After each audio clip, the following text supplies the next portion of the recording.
विद्यार्थियों, कैसे हैं आप सभी। उम्मीद करती हूँ कि आप लोग बहुत ही ज़्यादा बढ़िया होंगे और आपकी जो पढ़ाई है वो तो बहुत ही ज़्यादा एकदम बढ़िया तरीके से चल रही होगी। तो आज का जो हम लोग का क्लास है इसमें हम लोग अध्ययन करने वाले हैं एक वृक्ष की हत्या का VVI ऑब्जेक्टिव क्वेश्चन। और ये जितने भी सारे प्रश्न हैं वो आपके एग्जाम की दृष्टि से काफ़ी ज़्यादा VVI है ना।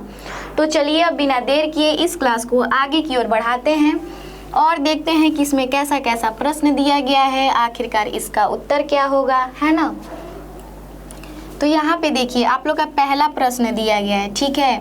अब हम लोग को क्या करना है, तो पहले प्रश्न को पढ़ना है, उसके बाद प्रश्न को समझना है और उसके बाद इसका हम लोग उत्तर देंगे, ठीक है ना।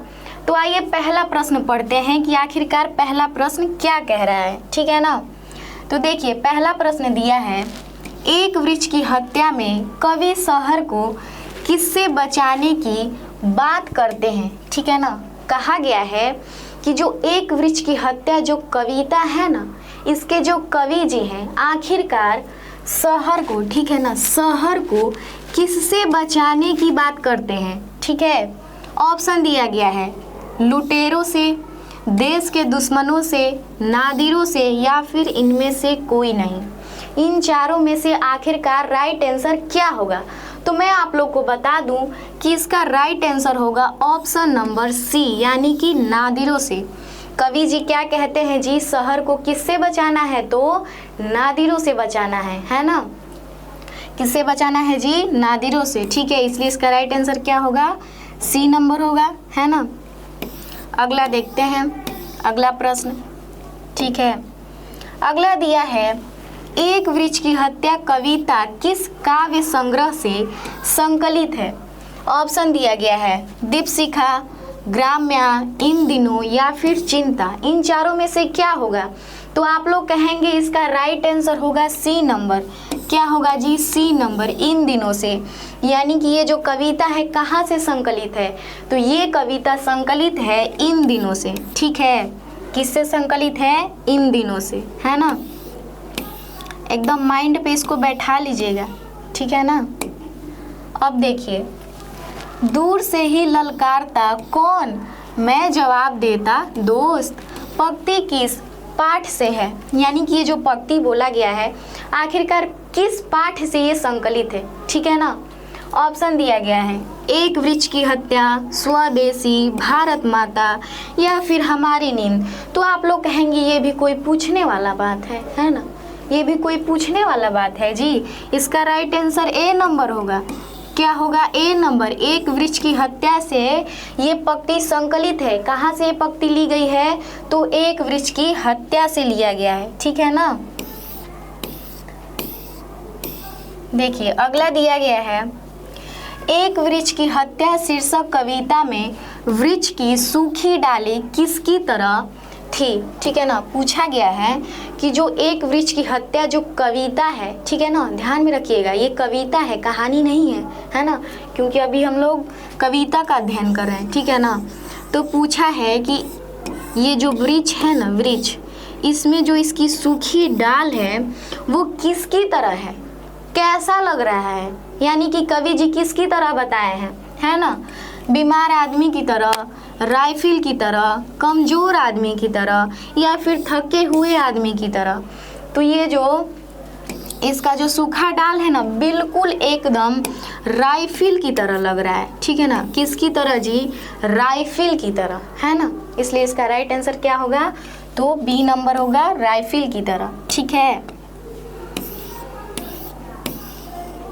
देखिए अगला दिया गया है, चक्रव्यूह किसकी रचना है। जो चक्रव्यूह है रचना आखिरकार किसकी रचना है, ठीक है ना।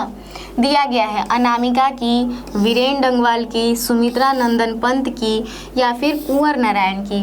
तो ये जो रचना है ना किनकी है जी, कुंवर नारायण जी की है, ठीक है। किनकी है, कुंवर नारायण जी की, है ना। अगला देखिए, अगला दिया गया है, निम्नलिखित में से नगर संवेदना के कवि कौन है, ठीक है ना। ये थोड़ा सा अलग टाइप का क्वेश्चन पूछा गया है ना। पूछा है कि नगर संवेदना के कवि कौन है ना। रसखान, कुंवर नारायण, घनानंद या फिर प्रेमगन। तो आप लोग कहेंगे कि कैसा कैसा आप क्वेश्चन लेके आई हैं, है ना, ये भी कोई पूछने वाला बात है। इसका भी राइट आंसर भी नंबर होगा, है ना, कुंवर नारायण, ठीक है ना। यानी कि नगर संवेदना के कवि कौन हैं, तो नगर संवेदना के कवि हैं कुंवर नारायण जी। कौन है जी, कुंवर नारायण जी हैं, है ना, ठीक है। अब देखिए दिया गया है, दूर से ही कौन ललकारता है, एक वृक्ष की हत्या शीर्षक कविता के अनुसार चिन्हित करें, ठीक है ना। पूछा गया है कि दूर से ही, है ना, दूर से ही आखिरकार कौन ललकारता है, कौन पूछता है कि कौन हो तुम, और कवि जी जवाब देते हैं मैं तुम्हारा दोस्त हूँ। आखिरकार कौन ललकारता है ना। ऑप्शन दिया गया है पत्ते, फूल, फल या फिर वृक्ष, यानी कि बूढ़ा वृक्ष। कौन कौन जी, कौन ललकारता है, तो आप लोग कहेंगे कि बूढ़ा वृक्ष, है ना, बूढ़ा वृक्ष ललकारता है कि कौन, है ना। तो कवि जी जवाब देते हैं कि मैं तुम्हारा दोस्त हूँ, ठीक है ना।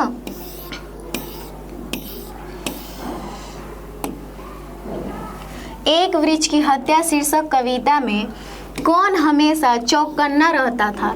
जो एक वृक्ष की हत्या जो कविता है, आखिरकार कौन था जो हमेशा एकदम चौकन्ना रहता था, हमेशा एकदम डट के खड़ा रहता था अपने जगह पे, आखिरकार कौन था वो, है ना। कवि थे या फिर पिताजी या फिर वृक्ष या फिर दादाजी। तो इसका जो राइट आंसर होगा ना वो सी नंबर होगा, वृक्ष। यानी कि वृक्ष ही ना था जो अपनी जगह एकदम तैनात खड़ा रहता था, एकदम चौकीदार की तरह, है ना, एकदम चौकन्ना रहता था कि कौन आ रहा है भाई उधर से, ठीक है। कवि जी को लगता था कि पेड़ मुझसे पूछ रहा है कि कौन हो तुम, तो कवि जी क्या जवाब देते कि मैं तुम्हारा दोस्त हूँ, है ना। क्या जवाब देते, मैं तुम्हारा दोस्त हूँ, है ना। अब देखिए, एक वृक्ष की हत्या शीर्षक कविता के कवि कौन है, आखिरकार इसके कवि कौन है। तो इसके जो कवि हैं कुंवर नारायण जी हैं, है ना। कौन है जी, कुंवर नारायण जी, ठीक है ना। पर्यावरण मनुष्य और सभ्यता के विनाश की कथा व्यक्त करती कविता निम्न में कौन है ना, निम्न में से कौन है ऐसा कविता। ऑप्शन दिया गया है अक्षर ज्ञान, लौट कर आऊंगा, फिर एक वृक्ष की हत्या या फिर इनमें से कोई नहीं। तो देखिए इसका जो राइट आंसर होगा ना वो एक वृक्ष की हत्या होगा, है ना, एक वृक्ष की हत्या, ठीक है। यानी कि इसका राइट आंसर क्या होगा, ऑप्शन नंबर सी। क्लियर, ठीक है ना। कुंवर नारायण का जन्म कहाँ हुआ था। अब देखिए इनके जन्म से क्वेश्चन पूछा है कि आखिरकार इनका जन्म कहाँ हुआ था, है ना। जब आप लोग कवि परिचय पढ़ रहे होंगे तो एकदम साफ साफ लिखा होगा, है ना, कि इनका जो जन्म है ना लखनऊ उत्तर प्रदेश में, ठीक है जी। कहाँ पे जी, लखनऊ उत्तर प्रदेश, है ना। इनका जन्म कहाँ हुआ था, लखनऊ उत्तर प्रदेश में हुआ था, ठीक है। यानी कि इसका राइट आंसर क्या होगा, तो ए नंबर होगा, लखनऊ उत्तर प्रदेश में। किन का जन्म हुआ था कोई पूछ दे, एग्जामिनर भैया पूछे तो आप लोगों को कहना है कि देखिए एग्जामिनर भैया इनका जो जन्म है ना वो कहाँ हुआ था, तो लखनऊ उत्तर प्रदेश में हुआ था, ठीक है ना, ठीक है। और आप लोग अपना अपना जन्म कमेंट कीजिएगा, है ना, कि आप लोग का जन्म कहाँ हुआ है, बिहार में कि उत्तर प्रदेश में, कहाँ हुआ है आप लोग का जन्म, ठीक है। एक बार बस, है ना, कमेंट में हमको बता दीजिएगा, ठीक है ना। कवि को हमेशा घर के दरवाजे पर तैनात कौन मिलता था।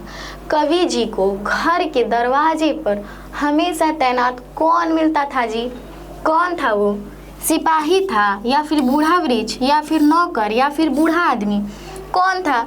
तो इसका भी राइट आंसर क्या होगा, बूढ़ा वृक्ष होगा, है ना, क्योंकि वृक्ष ही था जो एकदम एक जगह तैनात हमेशा चौकीदार की तरह एकदम चौकन्ना रहता था, है ना। कौन, तो बूढ़ा वृक्ष, ठीक है ना। राइट आंसर क्या होगा, बी नंबर होगा, ठीक है। अगला देखिए, अगला दिया गया है दूर से कौन ललकारता है, दूर से ही, है ना, दूर से ही। जैसे ही कवि जी उतना दूर पे रहते थे ना तैसे ही उनको लगता था कि वृक्ष मेरे से पूछ रहा है कि कौन हो भैया, कहाँ रहे हो इधर, है ना, कहाँ रहे हो इधर, कौन हो तुम। तो कवि जी कहते कि देखो मैं तुम्हारा दोस्त हूँ, मित्र हूँ, फ्रेंड हूँ, ठीक है ना। कौन कहते थे? कवि जी कहते थे। तो वही पूछा गया है कि दूर से कौन ललकारता है, तो अभी हम बताए हैं कौन जी, वृक्ष ललकारता है, बूढ़ा वृक्ष ललकारता है कि कौन हो भैया, कहाँ आए रहे हो इधर, है ना, कहाँ आ रहे हो इधर। तो कवि जी कहते हैं कि देखो मैं तुम्हारा दोस्त हूँ, है ना, मैं तुम्हारा दोस्त हूँ, ठीक है। देखिए अगला दिया गया है, खाकी वर्दी में कौन हमेशा चौकन्ना रहता है। खाकी वर्दी में कौन हमेशा चौकन्ना रहता है। ऑप्शन दिया गया है पहरेदार, नौकर, वृक्ष या फिर भाई।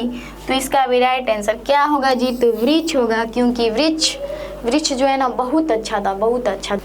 तो चलिए आज के लिए इतना ही रहने देते हैं, मिलेंगे अगली क्लास में, तब तक के लिए जय हिंद, जय भारत।